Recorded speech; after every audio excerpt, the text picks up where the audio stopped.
Speaker McCarthy has been going around talking about impeaching Joe Biden. Let me just read a little bit from this report here. I have it right here, ladies and gentlemen, in my hands. It's from CNN. House Speaker Kevin McCarthy, top Republicans have begun to strategize about how to move forward with an impeachment inquiry into President Joe Biden this fall.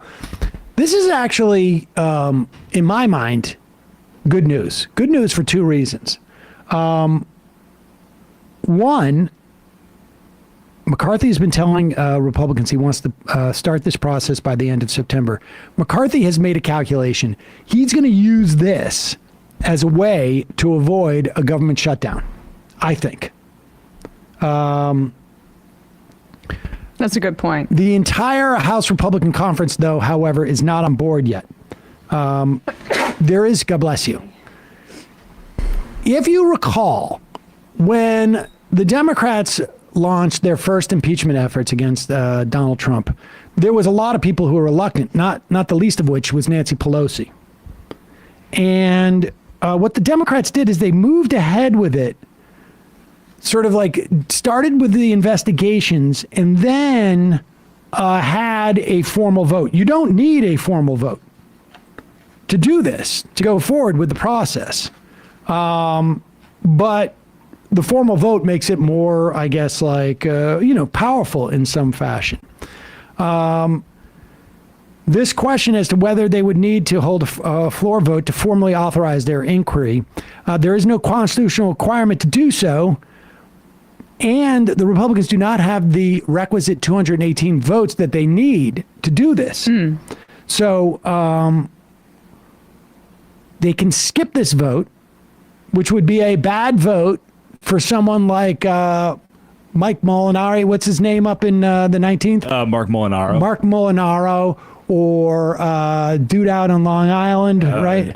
Rose. There's Nick Lolota, who's out in Long Island, Anthony D'Esposito, who's out in Long Island, and some California Republicans. Kim, Michelle Steele in Orange County. Yeah, you don't want to have to take that vote if you're a frontline Republican. The Republicans could get the ball rolling. It would give leadership more time to convince the rest of them. But what it would also do is it would allow McCarthy to trade, I'll go forward with impeachment for you lunatics if you don't make me shut down the government, because the government runs out of funding in September. Now, they may end up doing like a continuing resolution. They may do some punting and this and that. But it would assuage the conservative base. Here is Matt Rosendale on with a Newsmax anchor talking about the impeachment inquiry, and it here you'll see. Impeachment inquiry could be something that's coming. Do you agree with that? Is that something that you would like to see happen? Long overdue. Long overdue. I'm afraid now that he's bringing it up just to use it as a distraction so that he can try and push forward this continuing resolution, which many of us are not going to sign off on. There's no way that we are going to sign off on a continuing resolution that can continue funding at levels that we had voted against for policies that we voted against. It's time to deliver the 12 appropriation bills and the impeachment inquiry. All right. Okay, so Drunky Drunkerson here makes the point that that he knows it's being tied together. That the impeachment thing is to sort of like get the continuing resolution, because you remember in that deal they had, it required all of these Republican committees to come up with new budget numbers, and they couldn't do it. And so the continuing resolution would sort of kick that can down the road and get these conservatives off his back, so that he's trying to protect his majority, and it's becoming increasingly tenuous to essentially shield them from votes that they don't want to take. And the interesting thing too, though, it seems to me, is that the biggest problem that Joe Biden has, and I don't even have to say any more words, everybody knows what it is people feel he is too old. Yep. Anything that drives sympathy for Joe Biden or puts him in the crosshairs of people that people don't like an impeachment hearing, is going to help Joe Biden. Right.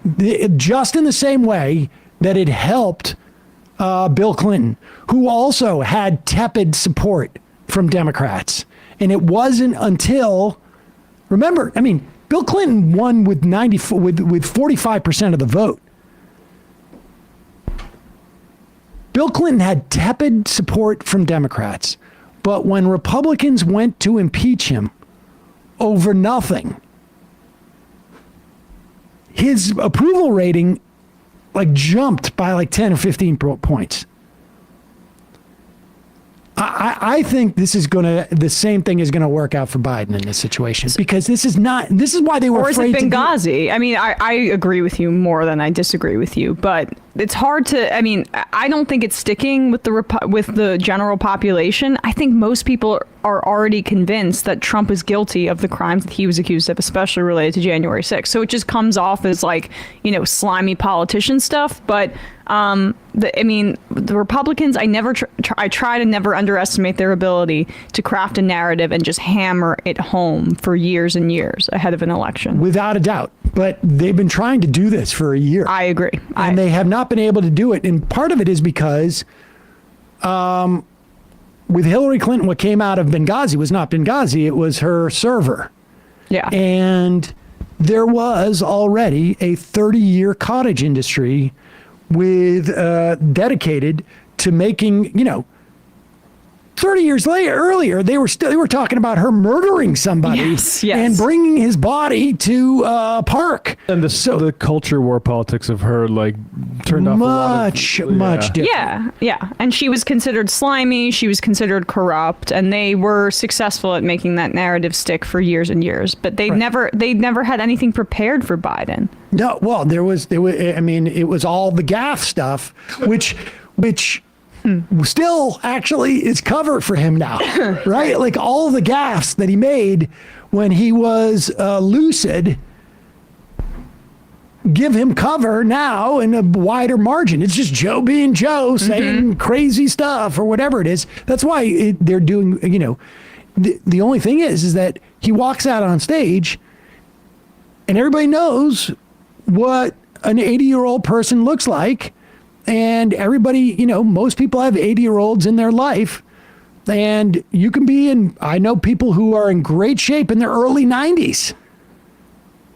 I know other people who,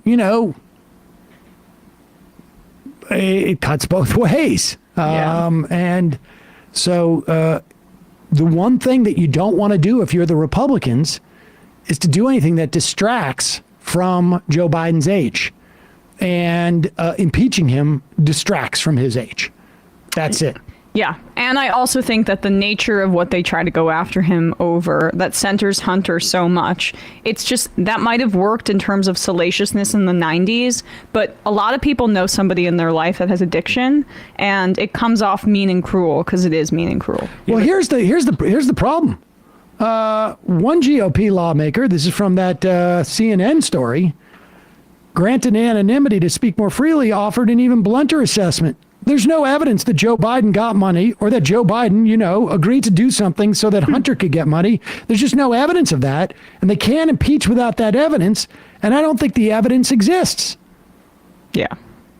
And also, fundamentally, two things about the Hunter aspect of it is that it's so convoluted that I think it's hard for people to actually parse what Joe Biden's affiliation even is when they're talking about it. Yes. And it's hard to square Biden being an invalid or cognitively declining while also supposedly basically being the equivalent of a mob boss. Yeah. While Trump basically saying that he's a head of a vast criminal conspiracy while also not being able to walk, essentially.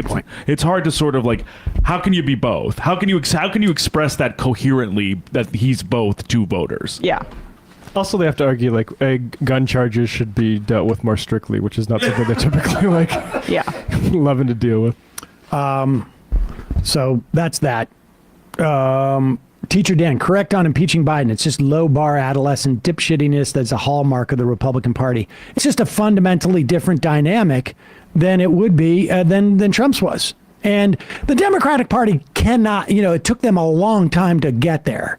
That impeaching Trump does not necessarily equal impeaching Bill Clinton. Impeaching Trump because he is trying to seek political advantage, like within the context of a campaign, by leveraging U.S. foreign policy, statutory for U.S. foreign policy, incidentally, is not equivalent to having oral sex with someone who's not your wife. Yep. Or, for that matter, equivalent to having a son who is a mess and trying to just help him out by answering the phone when he calls.